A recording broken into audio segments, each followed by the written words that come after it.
এক আপু কমেন্টসে বলল রিপ্লাই কমেন্টস নাকি আমি শেয়ার করতাম। সত্যি বলতে কেউ আমাকে সুন্দরভাবে কমেন্টস করে না তোলার মতো। আপনাদের কাছে রিকোয়েস্ট থাকলো আপনারা ভিডিও দেখে সুন্দরভাবে গঠনমূলক কমেন্টস যদি করে থাকেন তাহলে আমি অবশ্যই তুলব ইনশাল্লাহ। আপনারা সুন্দর সুন্দর কমেন্টস করে যাবেন ভিডিও দেখে সুন্দরভাবে। আমি শেয়ার করতে কোনো আপত্তি নাই। সবাই একে কমেন্টস করে একটু একটু, সেগুলা শেয়ার করা যায় না। যদি ভালোভাবে কমেন্টস করেন অবশ্যই আমি তুলব। আমি আজকে শুটকি দিয়ে মাছ দিয়ে ঝাল ঝাল করব। তার জন্য এখানে পেঁয়াজ ভেজে নিলাম, শুটকি ভেজে নিলাম ভালোভাবে। এখন সব মশলা মরিচ হলুদ লবণ গুঁড়া মশলা দিয়ে দিলাম। এখন এটা কষানোর জন্য পানি দিয়ে দিলাম।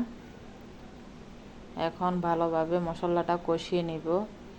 এই জিনিসটা মাছ মাংস থেকেও বেশি মজা হয়। আমার কাছে অনেক মজা হয়েছে সেই দিন রান্নাটা। আমার বাসার সবাই পছন্দ করছে এটা, নাকি 8 দিন করতাম। শুটকি কার কার পছন্দ কমেন্টসে জানাবেন। এটা সরু শুটকি আশা করি সবাই পছন্দ। ভালো লাগলে কমেন্টস করে যাবেন, শেয়ার করে দিবেন। আপনাদের কাছে রিকোয়েস্ট থাকলো এখন মাছটা সিদ্ধ হওয়ার জন্য একটু পানি দিয়ে দিলাম। একদম শুকনো শুকনো করে ফেলবো। খেতে অনেক মজা মাশাআল্লাহ।